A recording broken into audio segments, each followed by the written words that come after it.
Well, hello everybody. Welcome to P.B.M. Money. Today we're going to continue the series we started a couple of weeks ago about the stories from when I was in business years ago.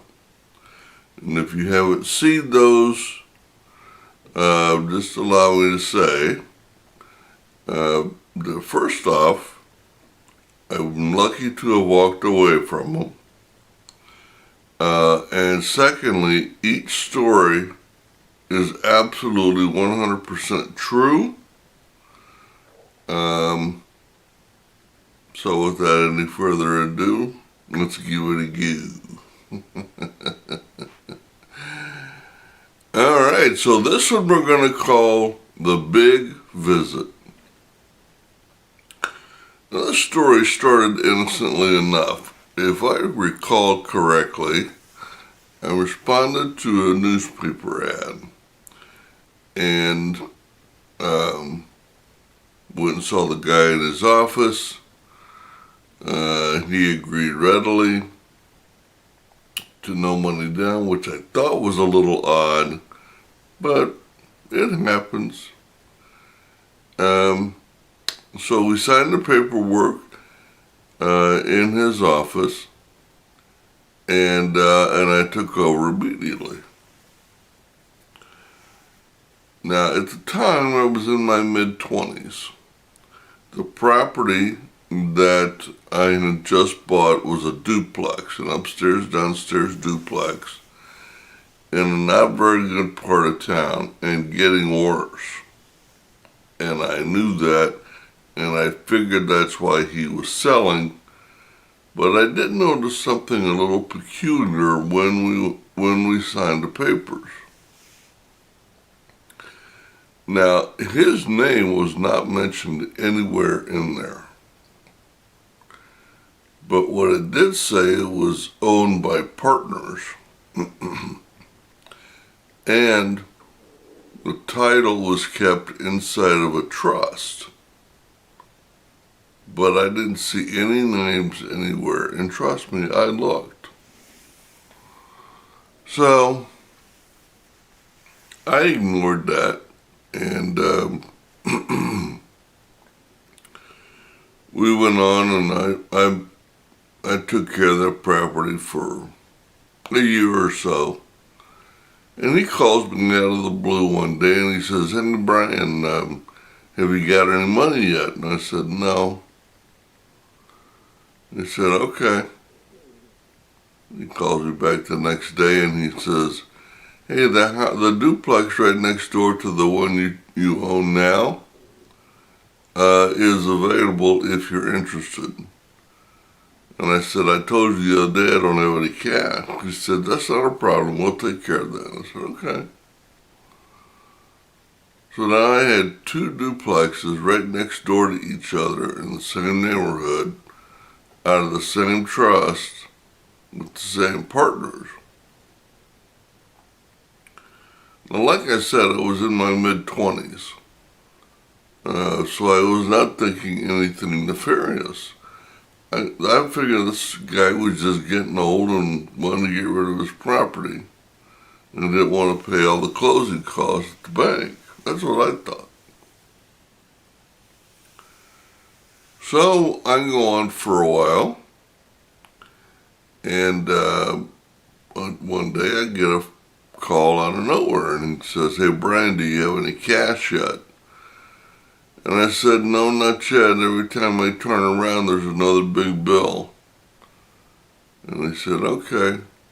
Well, I don't have a property to sell you, but there's one right across the street that we own that we'd like for you to manage. And here's the terms, blah, blah, blah." I said, "Okay, I can manage it for you, not a problem." So I took over managing that property. I had been with this guy now for 3 years. And we never missed a payment. We were never late. We had a good working relationship. I didn't contact him, he didn't contact me. It was all good. So one day, right after I took over managing this third property, I get a call out of the blue from him, and he says, "Hey, my partner in Chicago," and as soon as he said Chicago, I knew what it all meant. And my blood ran cold, and he said, "My partner in Chicago wants to come down and meet you. When's a good time?" And I said, "Well, I work full-time. And then I do the properties the rest of the time." I said, "Anytime he wants to come down and meet me is fine, as long as he understands my schedule." And then he said something that really made my blood run cold. He said, he understands about schedules. It's not a problem for him. Okay. Now, you should know that where I live is 4.5 hours from Chicago. So that means this guy either took a special plane ride down here or he had a driver. I'm going to guess he had a driver. So here's the story of the big visit that lasted a minute. You ready? So at the time, I am an assistant credit manager for a company called the Capital Group here in Springfield. And it was the middle of the afternoon, and I had 2 other people in my office with me. And it just so happened that the door was locked, or closed. That never happened. And I noticed that, and I thought, well, that's weird. And then I looked around and I thought, okay, where's the other 2 at? It's the middle of the afternoon. They should both be in here. But I went ahead and worked, and in about 10 minutes, there's a knock on the door. Now, nobody ever knocks in that company. They just walked in.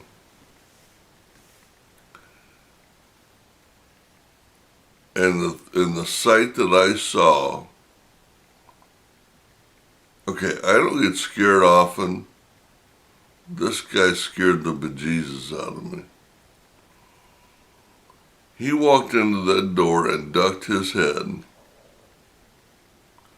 This guy had to turn sideways to get in the door, and it was not because he was fat.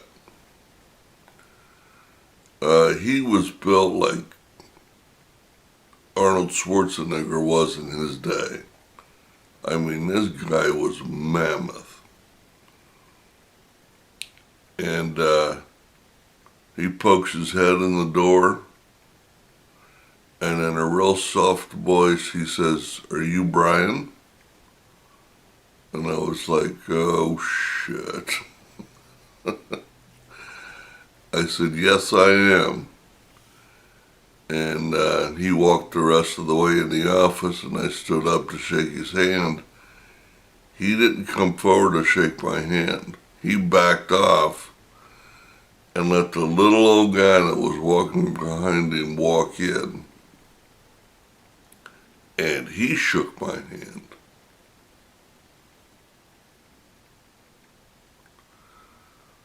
So the little old guy, he says, "Go ahead and sit down." So I sit down on my desk. He walks around the front of my desk and he introduces Tiny, or whatever his name was. And he said, "Do you know who I am?"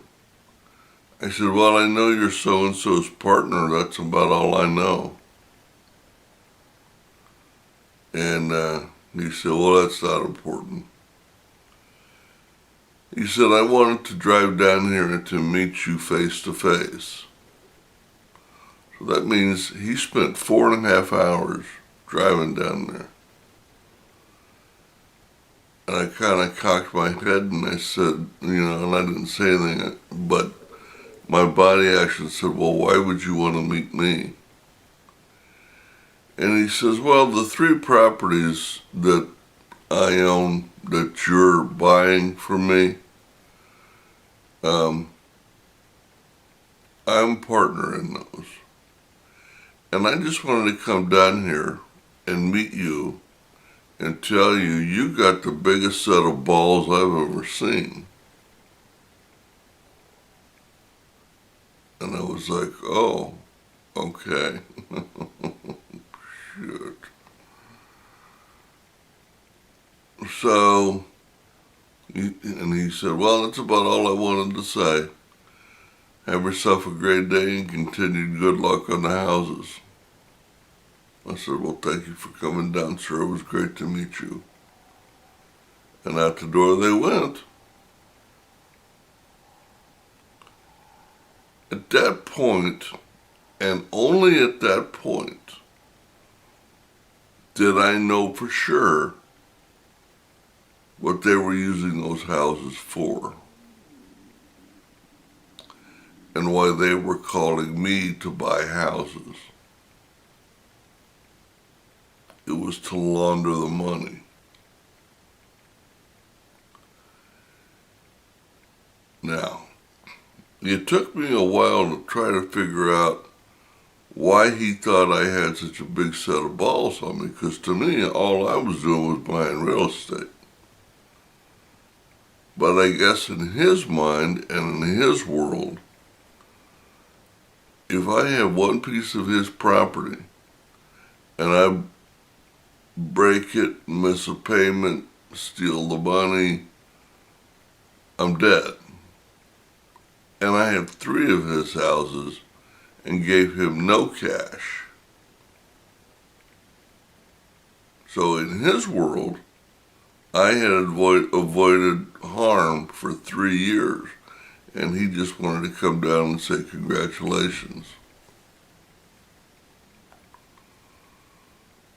Well, that story is absolutely true. Every detail happened just as I said it. And I don't remember the guy's name. I would give it up if I had it. I just don't remember it. I was so scared. The first guy's name was Jerome, the guy that I contacted down here, and we met in an office building. I thought he was an attorney, because his office was down in the attorney's road downtown. So, but anyway, that story is absolutely true. I call it the big visit. You guys have a great day, a great week, and happy investing.